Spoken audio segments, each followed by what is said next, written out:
Hello बच्चों। तो INPH 2024 का सॉल्यूशंस ऑलरेडी यूट्यूब पे अवेलेबल है, बट उतना बेटर वे में नहीं है। अगर आपने INPH का सॉल्यूशंस देखा होगा तो हो सकता है कि उसमें आपको कई जगह लग रहा हो कि नहीं, ये थोड़ा सा क्लियर नहीं हो रहा है। तो उसी को मैं क्लियर करने जा रहा हूँ, क्योंकि फेब में उसका फर्स्ट वीक में एग्जाम है INPH 2025 का। तो 2024 का सोल्यूशन आप जरूर देखेंगे और देखेंगे ही। तो चलिए मैं आपको बताता हूँ इस सीरीज के अंदर जो जितने भी क्वेश्चंस आए हैं INPHO के अंदर 2024 में, उस सारे क्वेश्चन में एक एक करके डिस्कस करूंगा। बट एक लेक्चर, फिर दूसरा लेक्चर, फिर तीसरा लेक्चर, ऐसे करके आएगा। तो चलो सबसे पहले स्टार्ट करते हैं हम लोग फर्स्ट क्वेश्चन से। तो देखिए, जो फर्स्ट क्वेश्चन है इसका, वो है एन इलेक्ट्रीफाइंग एक्सपेरिमेंट। और अभी अगर आप 12th में पढ़ रहे होंगे तो ऑलरेडी आपको पढ़ाया गया होगा इलेक्ट्रोस्टैट्स एंड पोलराइजेशन। ये इसी पे बेस्ड क्वेश्चन है। बहुत ही प्यार से इन्होंने क्वेश्चन को रखा है। तो देखिए, professor Coulomb was investigation how the magnitude of the force between the two charge sphere depend on the distance between their centers. He conducted four separated experiments by placing the two identical conducting sphere 1 and 2. Conducting word आ गया, conducting sphere 1 and 2. Each of the radius is a at a different distance d from the each other. The experiments are outlined in the tables below. Here Q1, Q2 are the charges on the spheres 1 and 2 respectively. The measurement result are present in the graph. तो देखिए, ये graph है, ये graph बना हुआ है। और professor कुलॉम्ब्स ने क्या किया कि दो स्फीयर लिया और दोनों स्फीयर कंडक्टिंग थे और उन्होंने कंडक्टिंग स्फीयर पे एक्सपेरिमेंट किया। कंडक्टिंग सॉलिड स्फीयर मैं बना दूं। तो एक कंडक्टिंग स्फीयर ये है और ऐसा ही उन्होंने एक और कंडक्टिंग स्फीयर लिया यहाँ पे और दोनों को उन्होंने चार्ज दिया। इसको चार्ज दिया Q1 और इसको चार्ज दिया उन्होंने Q2। कह रहा है एक्सपेरिमेंट में इसका रेडियस ए है और इसका भी रेडियस ए है। दोनों आइडेंटिकल कंडक्टिंग स्फीयर हैं रेडियस ए का। कह रहा है कि और इन दोनों की बीच की जो दूरी है ना वो डी है। दोनों की बीच की दूरी डी दिया गया है। सेंटर की बीच की दूरी डी है, ये दूरी डी है। अब कह रहा है कि एक्सपेरिमेंट 1 में क्या किया कि इस स्फीयर का रेडियस ए लिया और इस स्फीयर का भी रेडियस ए लिया। फिर इस पे क्यू चार्ज दिया और इस पे भी क्यू चार्ज दिया, दोनों पे क्यू क्यू चार्ज दिया। तो इनके बीच का फोर्स को इस डी के साथ वैरी कराया।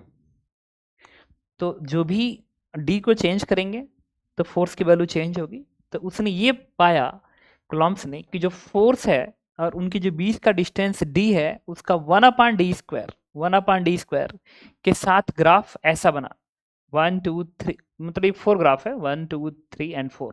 इन 4 में से कोई एक ग्राफ इसके लिए रिप्रेजेंट हो रहा है और ये जो भी इसके बीच का जो फोर्सेस हैं वो इनके बीच के डिस्टेंस को चेंज करने से डेवलप किए गए हैं।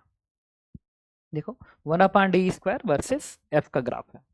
फिर सेकेंड एक्सपेरिमेंट उन्होंने क्या किया कि इसके रेडियस को वही रहने दिया, बट चार्ज को उन्होंने उल्टा कर दिया। इस पे प्लस क्यू, इस पे माइनस क्यू कर दिया। फिर इनके बीच का जो फोर्स है उसका इनकी बीच की दूरी के साथ उन्होंने ग्राफ प्लॉट किया। 1/d² रिपीट करना, 1/d², d² नहीं 1/d² के साथ ग्राफ प्लॉट किया। फिर अगले एक्सपेरिमेंट उन्होंने क्या किया कि इसका जो रेडियस है उसको उन्होंने इसका हाफ कर दिया, रेडियस कम कर दिया और फिर इस पे प्लस क्यू, इस पे भी प्लस क्यू दिया, फिर इस डिस्टेंस को वेरी कराया, फिर फोर्स का ग्राफ ड्रॉ किया। फोर्थ में रेडियस वही रहने दिया, यही वाला, बट चार्ज अपोजिट साइड का कर दिया। अब फिर इनके बीच का जो फोर्स है उसको इसके बीच की दूरी डी को चेंज करके ग्राफ ड्रॉ कर दिया। अब ये जो चार ग्राफ बना है ना, वो इन चारों एक्सपेरिमेंट के करस्पॉन्डिंग है। तो क्वेश्चन में क्या रहा है कि ये जो ए है वो डैश डैश लाइन, मतलब ये वाली लाइन है, ये ए है बेसिकली। ये जो बी है वो छोटे छोटे डॉट्स दिख रहा है, मतलब ये वाला बी है। सी एक स्ट्रेट ये वाली लाइन है सी, और डी जो है वो कहीं एक बड़ा फिर छोटा डॉट बड़ा फिर छोटा, ऐसा ये डी है। तो कह रहा है कि बताइए कि ये जो तीनों ग्राफ हैं ए बी सी डी, वो इनमें से किस एक्सपेरिमेंट के करस्पॉन्डिंग है।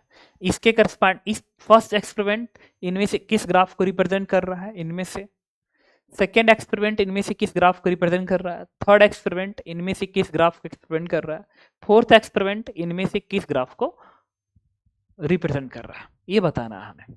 ठीक है, तो चलिए इसी चीज को हम लोग समझेंगे थोड़ा सा, और फिर थोड़ी सी ग्राफ को भी समझने की कोशिश करेंगे कि ग्राफ में वेरिएशंस ऐसे कर्व क्यों बन रहा है, क्या बन रहा है, थोड़ा सा समझने की कोशिश करेंगे। ठीक है, तो सबसे पहले हम लोग क्या करते हैं, स्फीयर बनाते हैं।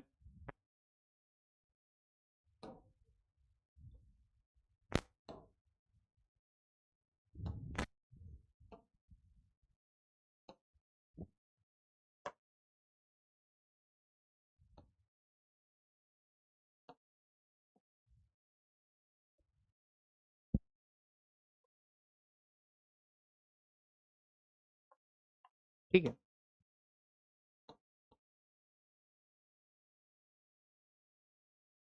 तो सबसे पहला केस वापिस आता है। सबसे पहले तो हम लोग ये चेक करेंगे कि जब रेडियस ये है, ये दो रेडियस पे क्या दिख रहा है। अगर ये आप सेम साइन के चार्जेस हैं, ये क्या बता रहा है, थोड़ा सा समझते हैं, कोशिश करते हैं। ये दोनों ही कंडक्टर्स हैं और इनके सेंटर की जो बीच की दूरी है वो d के बराबर दी गई है। अब आपको क्लास में ये पढ़ाया जाता है कि अगर इसको चार्ज आपने Q1 दिया और इसको चार्ज आपने Q2 दिया, और दोनों ही चार्ज अगर यूनिफॉर्मली डिस्ट्रीब्यूट है, यूनिफॉर्म अंडरलाइन वर्ड है, अगर इस पे भी चार्ज यूनिफॉर्म डिस्ट्रीब्यूटेड है, हर जगह चार्ज डेंसिटी बराबर है, यहाँ पे भी हर जगह चार्ज डेंसिटी बराबर है, तो इसके बीच का जो फोर्स होता है ना, वो गवर्न करता है के Q1 Q2 डिवाइड बाई बीच का डिस्टेंस का स्क्वायर, इसको गवर्न करता है। बट ये फॉर्मूला तभी लगेगा जब ये पूरा का पूरा यूनिफॉर्म डिस्ट्रीब्यूटेड होगा। अगर ये यूनिफॉर्म है डिस्ट्रीब्यूशन और यहाँ पे भी एग्जैक्ट यूनिफॉर्म है, तब जाके ये फॉर्मूला बनता है। तो यूनिफॉर्म के केस में हम मान लेते हैं कि जो चार्ज Q1 है ना, उसका जो इफेक्टिव पोजीशन वो इसके सेंटर पे है, और ये जो चार्ज Q2 है इसका इफेक्टिव पोजीशन इसके सेंटर पे है। तो फिर ये एक पॉइंट चार्ज की तरह से दिखने लगेगा, इफेक्टिव पोजीशन पे ये एक पॉइंट चार्ज की तरह से दिखने लगेगा। और यहाँ पे लिख देंगे Q1 चार्ज और यहाँ पे लिख देंगे Q2 चार्ज यहाँ पे। और 20 की दूरी किसके बराबर है, d के बराबर है, 20 की दूरी d के बराबर है। अब इनके बीच का फोर्स ये होगा, लेकिन जो उन्होंने ग्राफ प्लॉट किया है उसको देखिए 1/d² वर्सेस f का ग्राफ है, मतलब 1/d² की जगह पे हमने x एक्सिस पे दिखाई है, x एक्सिस पे हमने 1/d² दिखाई है, 1/d² दिखाई। दैट मीन्स f बराबर मैं चाहूं तो लिख सकता हूं it is ke Q1 Q2 इंस टू 1/d² को उन्होंने x बना दिया, तो इट इज f बराबर mx, मतलब ये f बराबर ये कांस्टेंट है दैट इज c, या इसको m बोल सकते हैं इनटू x, और f y एक्सिस पे है बेसिकली अकॉर्डिंग टू डायग्राम। जो f है वो y एक्सिस पे, तो y बराबर mx का ग्राफ है। इसका मतलब ये है कि अगर मैं 20 की दूरी बढ़ाऊं तो जो ग्राफ बनना चाहिए फोर्स वर्सेस x का 1/d² का, वो एक स्ट्रेट लाइन बनना चाहिए, कायदे से वो ग्राफ इस तरीके से बनना चाहिए। अगर मैं 1/d² वर्सेस f का ग्राफ ड्रॉ करूं तो वो एक स्ट्रेट लाइन ऐसा बनना चाहिए। बट इसमें देखिए, इसमें ये जो c वाला ग्राफ है ना, c वाली लाइन, ये लगभग स्ट्रेट लाइन दिख रही है, बट बाकी ये दोनों जो है ना वो एक कर्व के जैसे नजर आ रहा है। ये ऊपर की ओर बहुत तेजी से बढ़ रहा है और ये थोड़ा सा इसके ऊपर से जा रहा है, स्ट्रेट लाइन नहीं जा रहा बट ऊपर से जा रहा है। मतलब हालांकि ये भी स्ट्रेट लाइंस नहीं है, इसमें से फैक्ट है कि कोई स्ट्रेट लाइंस नहीं है, लग रहा है स्ट्रेट लाइन जैसा है बट एग्जैक्ट में स्ट्रेट लाइंस नहीं है। बट ये वाला ग्राफ तेजी से तो क्लियर कर्व दिख रहा है, ये जो है वो इसके ऊपर दिख रहा है, ये जो है ये हल्का सा कर्व दिख रहा है पर नीचे दिख रहा है, ये ऐसे दिया हुआ है। अब इसमें हमें जज करना है, ठीक है। अब एक चीज और बता रहा हूं कि अगर ये यूनिफॉर्म चार्ज होता, ये भी यूनिफॉर्म चार्ज होता, तो उस केस में ये graph must be straight line होना चाहिए पासिंग थ्रू ओरिजिन। बट अब एक एक करके समझते हैं। लेकिन क्वेश्चन में तो ये कंडक्टर दिए गए हैं, कंडक्टर देंगे तो अगर ये भी कंडक्टर तो ये इसको पोलराइज करेगा, ठीक है। तो पोलराइज करेगा तो इफेक्ट क्या आएगा, इस थोड़ा हम समझने की कोशिश करेंगे। तो सबसे पहला हम पहले केस की बात करेंगे, केस 1 जिसमें साइज 1.0 प्लस क्यू, दूसरे में 0.1 प्लस क्यू माइनस क्यू। तो एक काम करते हैं ना, सबसे पहले हम लोग इन दोनों को कंपेयर करते हैं 1 और 2 को, जिसमें रेडियस सेम है। तो 1 और 2 को मैं कंपेयर करने जा रहा हूँ। तो 1 में अगर मैं इस तरीके से दिखा रहा हूँ ऐसे, जिसका साइज बड़ा है, नहीं बराबर साइज का है, और बट इस पे पॉजिटिव चार्ज है। सेकेंड वाले केस में साइज एग्जैक्टली वही है, साइज एग्जैक्टली जितना इसका उतना इसका है, और ये जो डिस्टेंस है ये एकदम सेम डिस्टेंस है ऐसा। बट इस पे प्लस क्यू चार्ज है और इस पे भी प्लस क्यू चार्ज है, बट इस पे प्लस क्यू चार्ज है और इस पे माइनस क्यू चार्ज।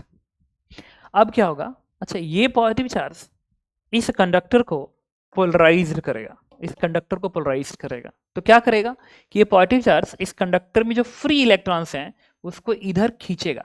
जब फ्री इलेक्ट्रॉन को इधर खींचेगा तो इधर निगेटिव चार्ज आने लगेगा, क्योंकि ओवरऑल इधर पॉजिटिव है, तो इधर पॉजिटिव चार्ज की डेंसिटी डिक्रीज करेगी और इधर पॉजिटिव चार्ज की डेंसिटी इंक्रीज करेगी। क्यों? क्योंकि जब इलेक्ट्रॉन इधर से आएंगे टोटल चार्ज तो हमेशा कंजर्व होगा क्योंकि आइसोलेट है। तो जब इलेक्ट्रॉन्स इधर आएंगे तो इधर का पॉजिटिव चार्ज घटेगा और इधर का पॉजिटिव चार्ज बढ़ेगा। तो सिमिलरली ये क्या करेगा, इनके इलेक्ट्रॉन्स को अपनी तरफ खींचेगा क्योंकि ये पॉजिटिव चार्ज है। जब इलेक्ट्रॉन को अपनी तरफ खींचेगा तो इधर फिर निगेटिव चार्ज आने लगेगा जो कि इधर के पॉजिटिव को कम करेगा। तो यहाँ का पॉजिटिव भी क्या होगा, कम होने लगेगा और यहाँ का पॉजिटिव बढ़ने लगेगा। तो अब अगर मैं कहूँ कि देखो पहले वाले केस में जब ये यूनिफॉर्म डेंसिटी का था, सुनना, पहले वाले केस में जब ये यूनिफॉर्म डेंसिटी का था तो जितना डेंसिटी पॉजिटिव चार्ज का यहाँ पे था, जितना यहाँ पे पॉजिटिव चार्ज की डेंसिटी थी उतना ही इधर भी पॉजिटिव चार्ज की डेंसिटी है। तो दोनों का जो इफेक्टिव पोजीशन होगा वो बीच में दिखेगा, इफेक्टिव पोजीशन बीच में दिखेगा। अब मैं इसको सेंटर ऑफ मास का वर्ड नहीं बोलूंगा, बट कोई पूछे इफेक्टिव कहाँ दिखना चाहिए तो मैं कहूंगा बीच में दिखेगा, ठीक है। और वो इंटीग्रेट करके आपको बताया भी गया होगा कि दो सॉलिड स्फीयर के बीच का जो फोर्स होता है वो पॉइंट चार्ज जैसा ही फोर्स आता है। तो मैं ये बोलने जा रहा हूँ कि इधर का पॉजिटिव चार्ज कि सेम है तो इफेक्टिव बीच में दिख रहा है। तो मैं यहाँ भी बोल सकता हूँ कि इधर का पॉजिटिव चार्ज ज्यादा है, इधर का पॉजिटिव चार्ज कम है। इसका मतलब जो resultant effective net plus Q जो चार्ज है, नेट प्लस क्यू चार्ज, वो इसके सेंटर के इधर रहेगा, ठीक है। और इस केस में भी इधर चूंकि कम है इधर ज्यादा है, दैट मीन्स यहाँ पे जो डी इफेक्टिव बनेगा, केस 1 का जो डी इफेक्टिव बनेगा, D1 इज इफेक्टिव बेसिकली, वो यहाँ और इस केस का देखते हैं तो ये थोड़ी सी ज्यादा आएगी क्योंकि इसका इधर आएगा शिफ्टिंग पॉजिटिव चार्ज का, इसका इधर आएगा। तो ये D1 ऐसे बनेगा बेसिकली। मतलब मैं कह सकता हूं कि जो D1 होना चाहिए ना, that should be greater than D, जो कि इसके सेंटर की बीच की दूरी क्या है, एग्जैक्ट दूरी D है। बट जो D इफेक्टिव आ रहा है फर्स्ट डायग्राम का वो इस D से ज्यादा होना चाहिए, तो ये कंडीशन होल्ड करना चाहिए। अब इसमें आता है, अगर ये पॉजिटिव चार्ज है तो ये इसके इलेक्ट्रॉन को अपने तरफ खींचेगा। अगर ये इसके इलेक्ट्रॉन को अपनी तरफ नहीं खींचे और ये यूनिफॉर्म होता तो जितना इधर नेगेटिव चार्ज होता उतना ही इधर नेगेटिव चार्ज होता, जिसके वजह से आप कहते कि इस नेगेटिव की डेंसिटी बराबर है, तो दोनों का इफेक्टिव कहाँ काम करेगा, इसके सेंटर पे काम करेगा। बट ये पॉजिटिव चार्ज है, वो इसके नेगेटिव को अपनी तरफ और खींचेगा, तो इधर नेगेटिव चार्ज की डेंसिटी को बढ़ा देगा और इधर के नेगेटिव चार्ज की डेंसिटी को कम कर देगा, क्योंकि टोटल चार्ज को कंजर्व रहना है। तो जब नेगेटिव को इधर खींचेगा तो इधर का नेगेटिव चार्ज बढ़ेगा, इधर का घटेगा। तो जब इधर का बढ़ेगा इधर घटेगा, तो इफेक्टिव पोजीशन होगा मतलब जब इधर चार्ज बराबर था तो इफेक्टिव पोजीशन सेंटर था, अब इफेक्टिव पोजीशन थोड़ा सा और इधर आ जाएगा और इधर आ जाएगा, तो फिर ये बन गया इफेक्टिव पोजीशन। इस केस में भी क्योंकि ये पॉजिटिव चार्ज है और ये नेगेटिव चार्ज है, तो अगर ये नेगेटिव चार्ज है तो इधर पॉजिटिव को बढ़ाएगा, इधर के इलेक्ट्रॉन को इधर भेजेगा और इधर के पॉजिटिव चार्ज की डेंसिटी को इंक्रीज करेगा और इधर के पॉजिटिव चार्ज की डेंसिटी को डिक्रीज करेगा। तो कोई पूछे इस केस में जो टोटल चार्ज का इफेक्टिव पोजीशन होगा वो कहाँ काम करेगा, तो इसके सेंटर के इधर काम करेगा, इधर, क्योंकि इधर बढ़ गया और इधर कम हो गया, तो इफेक्टिव इसके सेंटर के इधर काम करेगा। तो जो अब की बार हमारा बनेगा ना, वो ये दूरी बनेगी हमारी क्या, D2, जो कि effective distance between two charges कहलाएगी D2। तो ये जो D2 होगा वो इसके सेंटर और इसके सेंटर की जो बीच की दूरी है D, उससे क्या होना चाहिए, कम होना चाहिए।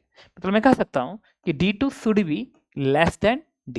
ये देखो जब ये पॉजिटिव चार्जेस हैं तो D1 ज्यादा आ रहा है, और जब ये पॉजिटिव और नेगेटिव चार्जेस हैं तो D2 कम आ रहा है।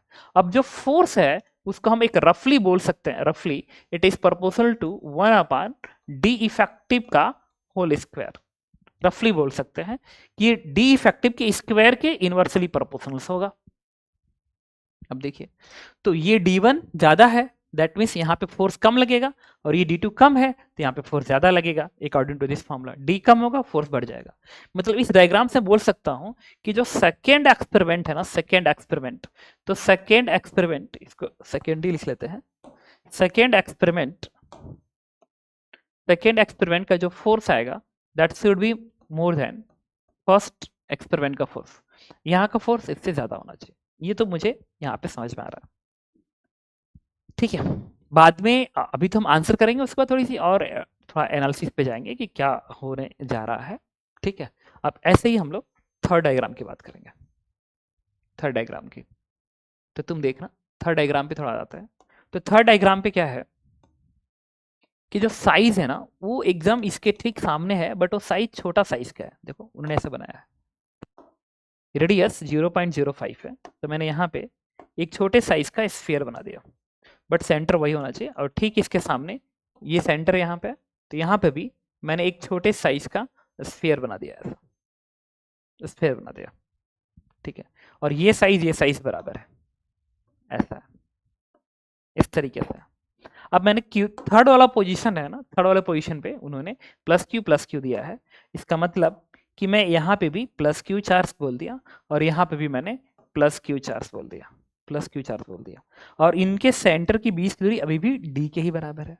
अब हम बात करेंगे इफेक्टिव की, but still both are conductor. तो अगर दोनों कंडक्टर हैं तो ये पॉजिटिव चार्ज है, तो इधर के पॉजिटिव चार्ज कम करेगा अकॉर्डिंग टू द सेम, ये पॉजिटिव ना एकदम ऐसे ही बनेगा। तो यहाँ का पॉजिटिव चार्ज घटेगा और यहाँ का बढ़ेगा, फिर यहाँ का घटेगा, यहाँ का बढ़ेगा। बट यहाँ तो अगर मैं पूछूं कि इनका G इफेक्टिव, तो चूंकि इधर बढ़ रहा है तो इनका G इफेक्टिव, इनका जो चार्ज का सेंटर बनेगा वो थोड़ा सेंटर के इधर बनेगा, और इस केस में सेंटर के थोड़ा इधर बनेगा क्योंकि ये बढ़ चुका है।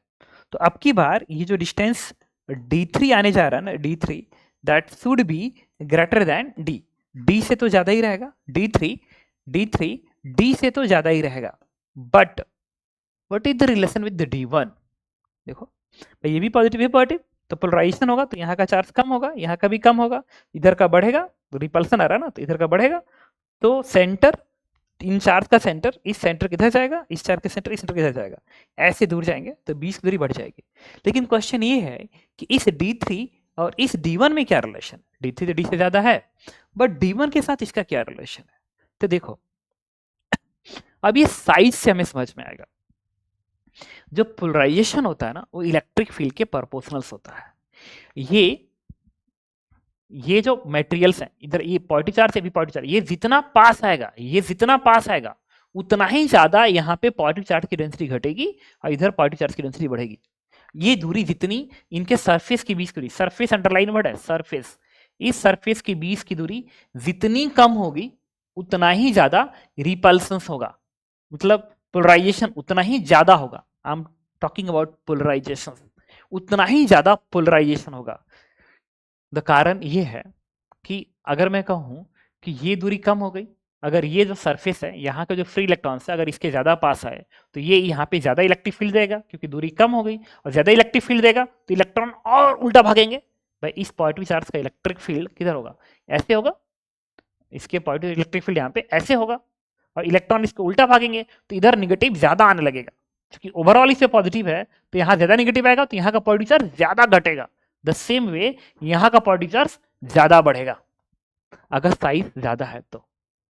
मतलब अगर मैं एक कंडक्टर यहाँ पे और एक कंडक्टर ऐसे रखूं और एक कंडक्टर यहाँ पे एक कंडक्टर ऐसे रखूं, ठीक है, तो मतलब एक ऐसे लिखते हैं, एक बड़ा कंडक्टर ऐसे ऐसे करके, और एकदम ठीक सामने यहाँ पे मैं एक इसके ठीक सेंटर के सामने ऐसे एक छोटा कंडक्टर रखूं ऐसे ऐसे, तो मैं कहूंगा कि यहाँ पे पोलराइजेशन ज्यादा होगा जबकि यहाँ पोलराइजेशन कम होगा। यहाँ पोलराइजेशन ज्यादा होने का कारण क्या है, क्योंकि ये जो सॉलिड स्फीयर है इसके जो पॉजिटिव चार्ज इधर के हैं वो इसके जस्ट बगल में है, तो यहाँ पे अब देखो अगर मैं इसको यूनिफॉर्म मान भी लेता, एक बार के लिए यूनिफॉर्म मान भी लूं, तो इस वाले पॉइंट की दूरी इससे कम है तो ज्यादा इधर इलेक्ट्रिक फील्ड देगा इस पॉइंट पे, और ज्यादा फील्ड देगा तो इधर निगेटिव ज्यादा लाएगा, तो इधर निगेटिव ज्यादा लाएगा इस ओवरऑल पॉजिटिव है तो यहाँ का पॉजिटिव चार्ज ज्यादा घटेगा compare to this one. I think आप समझ रहे होगे मेरी बात। इसका मतलब मैं कह सकता हूं कि यहाँ पे पोलराइजेशन ज्यादा होगा तो यहाँ का चार्ज ज्यादा नीचे को कम आएगा और यहाँ का उतना ही ज्यादा बढ़ेगा। तो इस केस में जो इसका सेंटर है ना इधर ज्यादा इधर जाएगा कंपेयर टू दिस वन। तो ये जो D1 D से ज्यादा आ रहा है ना, बेसिकली D1 D3 से भी ज्यादा आएगा। तो अगर मैं इसमें इक्वेशंस लिखूं तो मैं बोलूंगा कि D1 should be greater than D3 and D3 should be greater than D। ये होल्ड करना चाहिए।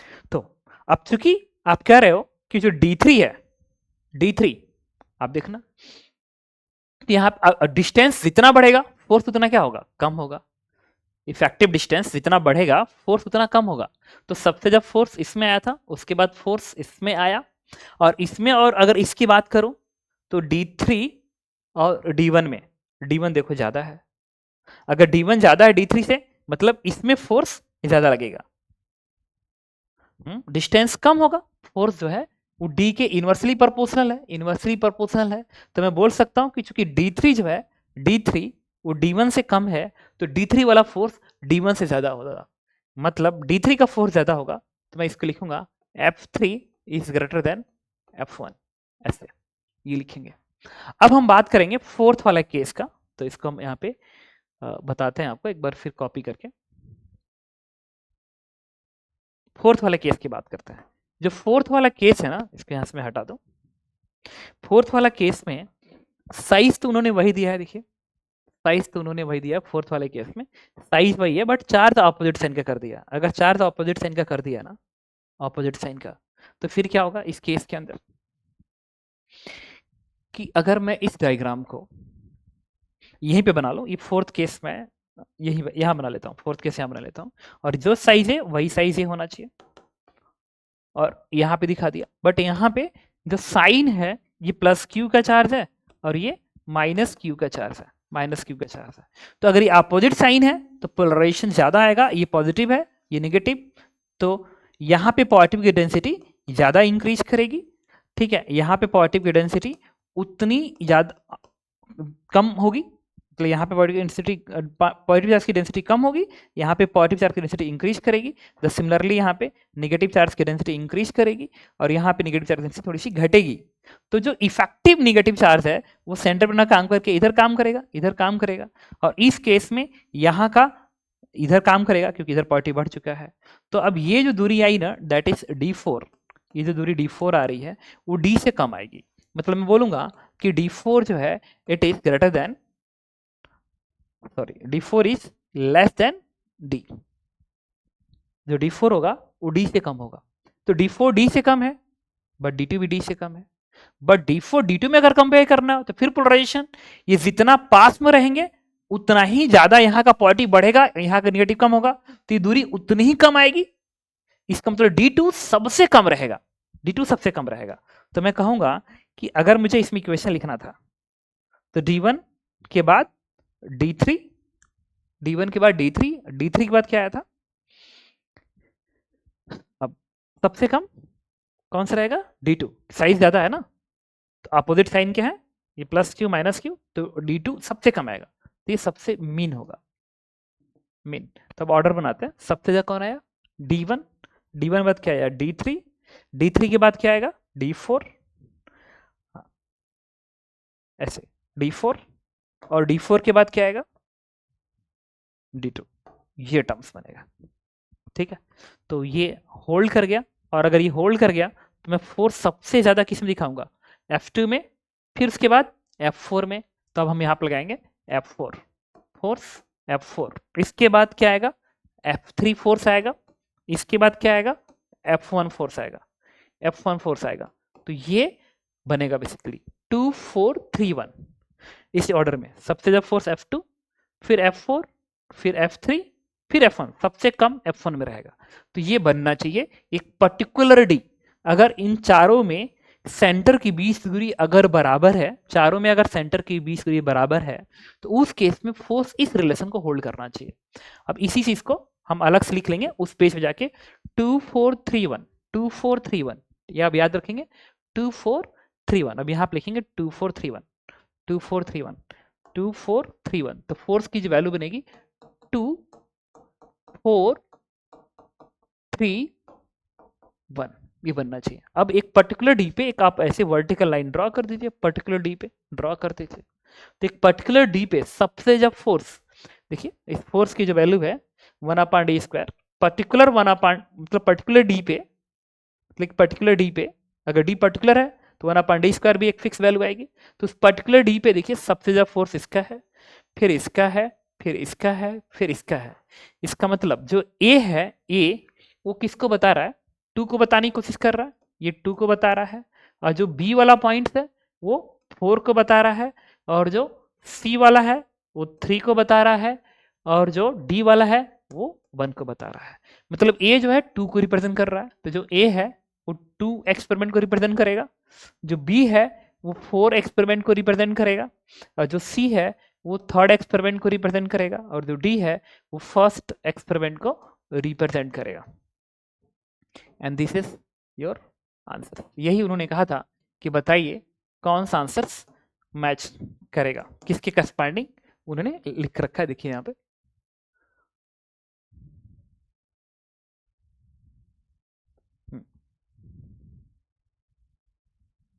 यहाँ पे देखिए, ये figure out which experiment ABCD belong to the which experiment 1 2 3 4 and explain your answer in the detail answer sheet. You may draw the diagram if necessary. तो मैं कह सकता हूँ कि हमारा आंसर क्या हो गया, वो ये बन गया, A2 को B4 को, तो this is your answer, A B C and D। तो A2 B4 and C3 and D 1 को रिप्रेजेंट करेगा। ओके ओके, तो इसके बाद हम लोग अब नेक्स्ट क्वेश्चन की स्टडी करेंगे। देखिए